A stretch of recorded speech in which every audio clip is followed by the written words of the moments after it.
South India shopping మాల్లో block buster ఆషాఢం number 1 kilo sale.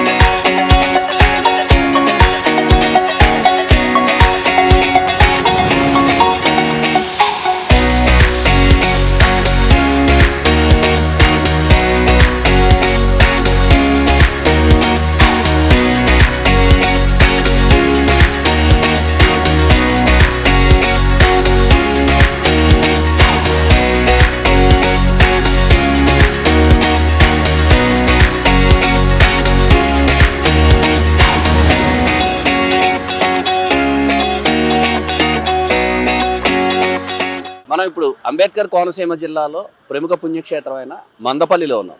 Mandapalli శనీశ్వరుడికి ప్రసిద్ధి చెందిన ఊరు. ఇక్కడ ఈ పుణ్యక్షేత్రాన్ని దర్శించుకోవడానికి, శనీశ్వరుడికి అభిషేకాలు చేసుకోవడానికి తెలుగు రాష్ట్రాలతో పాటు ఇతర రాష్ట్రాల నుంచి కూడా అనేక మంది భక్తులు వస్తారు. ముఖ్యంగా శనివారం నాడు ఆ స్వామిని దర్శించుకుని తైలాభిషేకాలు అవి చేసుకుంటారు.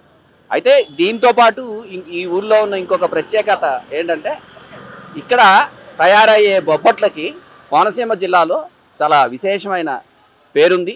ఇంట్లో తయారు చేసే బొబ్బట్లని ఇక్కడ విక్రయిస్తారు. ఒక్కో బొబ్బట్టు 10 రూపాయలు. ఆ బొబ్బట్లు కొనుక్కోవడానికి కోనసీమ జిల్లాలోని మారుమూల ప్రాంతాల నుంచే కాకుండా తూర్పు పశ్చిమ గోదావరి జిల్లాల నుంచి కూడా వస్తారు.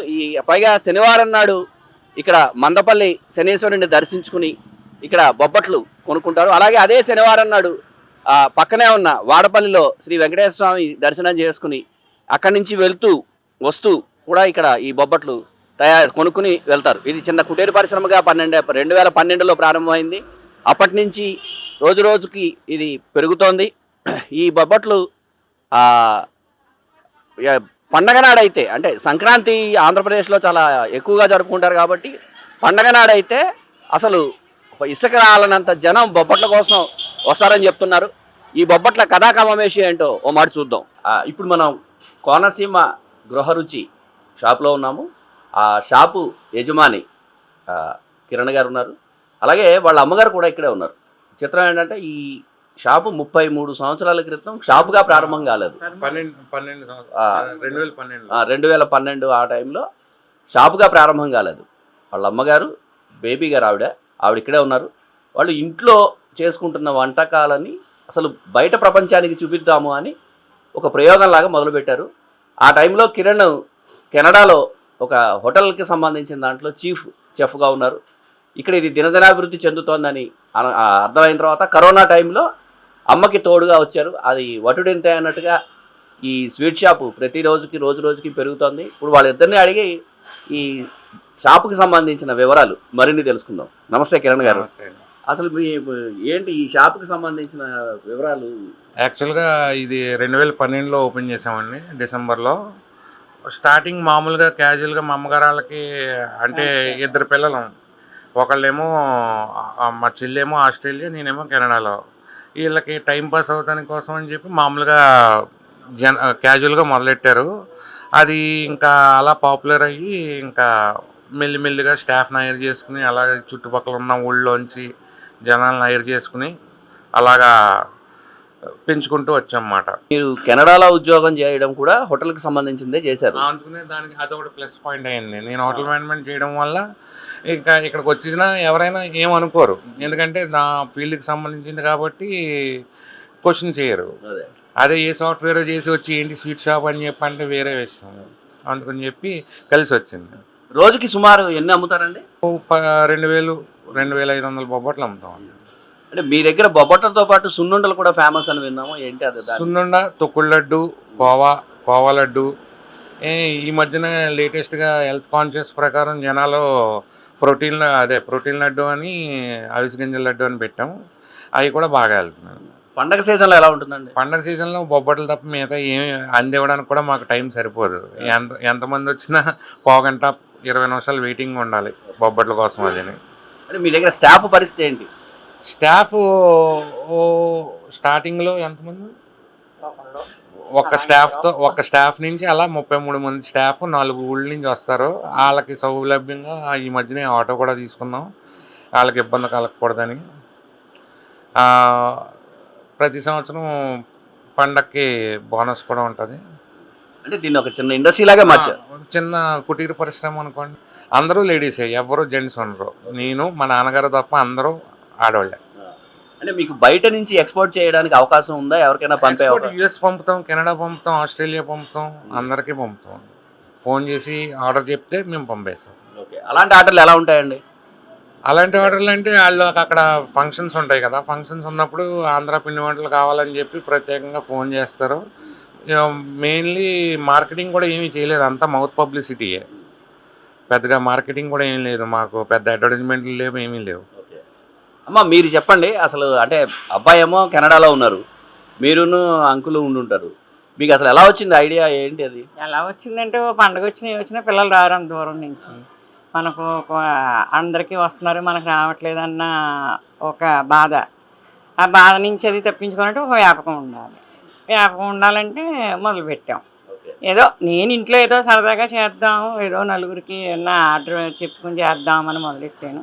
మా వారు కూడా ఈ ఫీల్డ్లోకి వచ్చారు. మేమిద్దరం కలిపి ఫస్ట్లో చేసేవాళ్ళం. ఎప్పుడైనా సరే వేడిగా ఫ్రెష్గా ఇవ్వాలని ఆలోచించేవాళ్ళం. మేము కాల్చి అక్కడ పెట్టేవాళ్ళం కదా. ఎవరైనా 10 బొబ్బట్లు అడిగితే కాల్చడం మొదలెడితే అవి కాలుతుంటే ఎవరైనా రావటం, వాళ్ళు తీసుకోవటం, వెళ్ళటం, వాళ్ళు ఇంకొకరికి చెప్పడం, అలాగే చేసేవారు. అలాగే మాది పబ్లిసిటీ అయ్యింది. అంటే అసలు ఈ మీరు ప్రారంభించడానికి ముందు ఇంత ఎదుగుతుంది అని కానీ అలాంటి ఏమైనా ఆలోచనలు ఉన్నాయా? అసలు అనుకోలేదు. ఏదో ఒక చిన్న కాలక్షేపం కోసం మొదలుపెట్టాము. ఎవరో చెప్పారు, మీరు ఇప్పుడు క్యాటరింగ్ వాళ్ళకి మేము ఏదో శాంపుల్ ఇచ్చి మాకు ఆర్డర్ చెప్పండి అంటే వాళ్ళు ఏమన్నారంటే, మీరు ఒక షాప్లో పెట్టుకోండి బాగుంటుంది అంటే, అక్కడ ఏదో ఈ పక్కనే ఒక షాపు ఖాళీగా ఉన్నదంటే మేము తీసుకున్నాము. మేమిద్దరమే మొదలెట్టాము ఫస్ట్లో. ఒక 6 నెలలు చేశాక ఒక మనిషిని పెట్టుకున్నాం. అలాగా ఒకళ్ళని పెంచుకొని 15 మంది 18 మంది దాకా పెంచాం. మీరు వ్యాపారం ప్రారంభించినప్పటి నుంచి ఇప్పటి వరకు రెగ్యులర్గా వస్తున్న కస్టమర్స్ ఎంతమంది ఉంటారమ్మా? ఫస్ట్ నుంచి వచ్చిన వాళ్ళు ఇప్పటికి మానరు. అసలు 12 ఏళ్ల క్రితం వచ్చిన వాళ్ళు వేళ కూడా వస్తారు. ఇప్పుడు వాళ్ళు వచ్చినప్పుడు పక్క వాళ్ళకి చెప్తారు, మేము ఈ షాప్ పెట్టినప్పటి నుంచి వస్తున్నాం, ఎవరైనా అడిగారు అనుకోండి క్వాలిటీ ఎలా ఉంటుందని, కళ్ళు మూసుకుని తీసుకెళ్ళిపోవచ్చు అని చెప్పి కూడా అంటారు. ఆ కస్టమర్లే పక్క కస్టమర్లు. వాళ్ళు రాలేకపోయినా కూడా ఇంకొకళ్ళు చోట తెప్పించుకుంటారు, పురమాయించి వాళ్ళని తెమ్మని చెప్తారు. ఇప్పుడు ఒకళ్ళు వచ్చారు అనుకోండి, మళ్ళీ వాళ్ళు 3 తీసుకెళ్తారు, ఎందుకంటే అందరికీ రావడం కుదరదు కదా, అందుకని చెప్పి వాళ్ళు మళ్ళీ 3 మళ్ళీ లిస్ట్ తీసుకెళ్తారు ఏం కావాలని. ఇంకా కొన్ని ఐటమ్స్ అయితే అందరికీ కోనసీమ లోపలికి వెళ్తాం కుదరదు కదా. ఇప్పుడు పిచ్చుగుళ్ళు ఉన్నాయి, పిచ్చుగుళ్ళ కోసం అంత దూరం వెళ్ళారని చెప్పి అవి కూడా పెట్టామన్నమాట. బయట సరుకు ఉండేది కాదు అసలు. ఏది మేము ఓన్గా చేసిందే పెట్టేవాళ్ళం. ఏంటంటే కొంచెం కస్టమర్లు పెరిగారు, అది లేదా ఇది లేదా అని అడుగుతుంటే కొన్ని బయటికి కలిపాం. అయ్యానే కొన్ని అన్ని చోట్ల దొరకనయ్యి.